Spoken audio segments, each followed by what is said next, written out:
Bonjour, je suis Jean Desjardins, mais on se connaît. On s'est rencontrés il y a 2 ans. J'appliquais entre autres au poste de conseiller pédagogique en technologie de l'information et des communications, le même qu'actuellement. Puis j'ai à nouveau la chance de mettre les pieds dans votre école, une véritable organisation apprenante, le milieu le plus stimulant qui m'a été donné de rencontrer.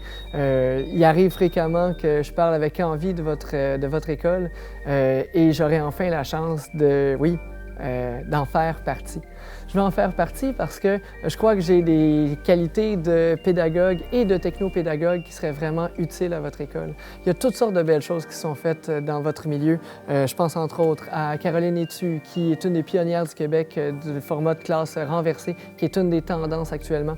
Vous avez aussi la plateforme didactique qui est née dans votre institution, puis qui sert à différentes écoles ailleurs au Québec.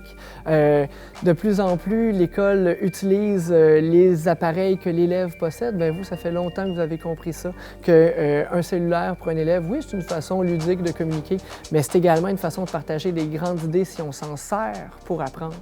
Il n'y a pas eu besoin de vous le dire, alors que tranquillement, les autres milieux changent leurs règles. Vous êtes déjà en train de penser à l'apprentissage de l'avenir. Ce sera un extrême défi pour un pédagogue tel que moi de partir de là, mais en même temps, c'est une base tellement fertile que je crois que je pourrais vraiment ajouter à tout ça, construire sur les bases actuelles puis aller plus loin. Aller plus loin dans la ludification, apprendre à amener quelques jeux sérieux qui de plus en plus ont la cote puis qui deviennent une des tendances d'éducation. Apprendre peut-être à coder aussi. Dans quelques milieux dans le monde, on apprend à coder à l'école comme une 3e langue. Puis imaginez, coder des jeux sérieux, bon, ça sera peut-être la tendance un jour. Apprendre toujours de façon plus connective. Ça fait longtemps que vos cours sont en ligne ou que vous encouragez les enseignants à se débarrasser du matériel des maisons d'édition, mettre leurs cours en ligne, mettre des vidéos en ligne d'eux-mêmes. Les vidéos en ligne doivent être de plus en plus interactives pour être plus que simplement dans un mode de réception, mais davantage dans un mode de communication. L'élève doit se mettre en scène, l'élève doit apprendre à exister en ligne. Et ça, oui, c'est le cas actuellement, mais c'est souvent fait de façon un peu amateur. On peut aider les élèves à être mieux là-dedans. Aider les élèves à se connecter avec d'autres apprenants du Québec et du monde entier, avec des experts du Québec et du monde entier si on amincit les murs de la classe.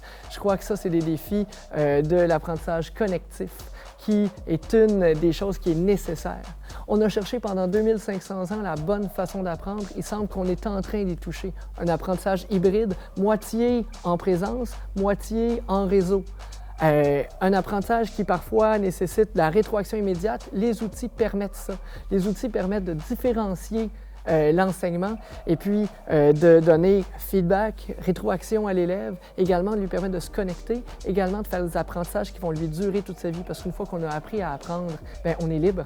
Et c'est cette liberté-là que je voudrais aider les enseignants et personnels scolaires et membres de la direction de votre école à rendre les élèves capables de faire. Nous devons être des modèles. Je suis un modèle. Je suis, je crois, très inspirant et enthousiasmant. Je veux apprendre avec vous et je veux nous rendre tous plus forts par la qualité de ma veille en technopédagogie, par les gens que je connais, que je contacte. Je veux rendre tout ça à l'école, nous amener tous à être plus forts, réaliser nos rêves technopédagogiques, pédagogique, offrir enfin une éducation qui soit de plus grande qualité, rehaussée, et que aller à l'école soit plus qu'une garderie, soit la meilleure des situations d'apprentissage qu'on puisse connaître. Je vous remercie beaucoup. J'espère à nouveau avoir la chance de vous rencontrer. J'ai beaucoup appris depuis 2 ans. J'espère avoir la chance de vous le démontrer.